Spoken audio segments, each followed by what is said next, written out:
రెండు మాటలు చెప్పాలి. చంద్రబాబు నాయుడు గారు భోగాపురం ఎయిర్పోర్ట్ కి 15,000 ఎకరాలు కావాలన్నాడు భూదోపిడీ చేయడానికి. 15,000 ఎకరాలు, 1000 కాదు, 2000 కాదు, 3000 కాదు, 5000 కాదు, 15,000 ఎకరాలు కావాలంటే ప్రజలు తిరగబడ్డారు, ఉద్యమాలు చేయడం మొదలెట్టారు. 5,000 చాలన్నాడు. మన తర్వాత తగ్గొచ్చి మేము వారితో గొంతు కలిపాం.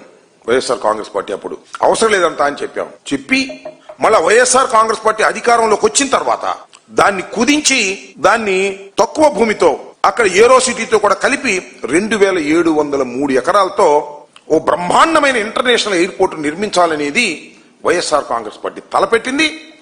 తలపెట్టడమే కాదు, కరోనా సమయంలో, కరోనా ఉన్నప్పటికీ కూడా 2023 మే 3వ తారీఖున భూమి పూజ చేయడం జరిగింది. జగన్మోహన్ రెడ్డి గారిని మనవి చేస్తుంది. దీన్ని తానే చేశానంటాడు, ఆ క్రెడిట్ అంతా తాందేనంటాడు. ఆయన పత్రికలు రాస్తా ఉంటాయి, ఆయన టీవీలు చెబుతా ఉంటాయి.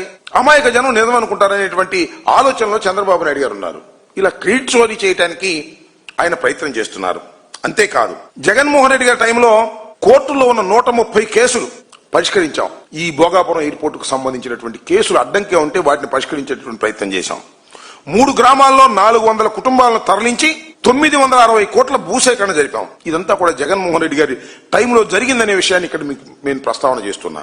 అంతేకాదు, విశాఖపట్నం నుంచి భోగాపురం ఎయిర్పోర్ట్ కు వెళ్ళడానికి 77 మీటర్ల వెడల్పుతో కనెక్టివిటీ రోడ్డుపై ప్రణాళిక సిద్ధం చేశాం.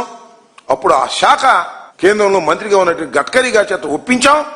ఆ ఒప్పించినటువంటి విషయాన్ని మొన్న జగన్మోహన్ రెడ్డి గారు మీడియా సమావేశంలో వీడియోలో కూడా వివరంగా వివరించినటువంటి విషయాన్ని కూడా మీకు గుర్తు చేస్తున్నా. భోగాపురం ఎయిర్పోర్టు తానే కట్టినట్టు, తానే ప్రారంభిస్తున్నట్టు, తానే జాతికి అంకితం చేస్తున్నట్టు చెప్పి క్రెడిట్ చోరీ చేసేటటువంటి ప్రయత్నం చంద్రబాబు నాయుడు గారు చేస్తున్నారు.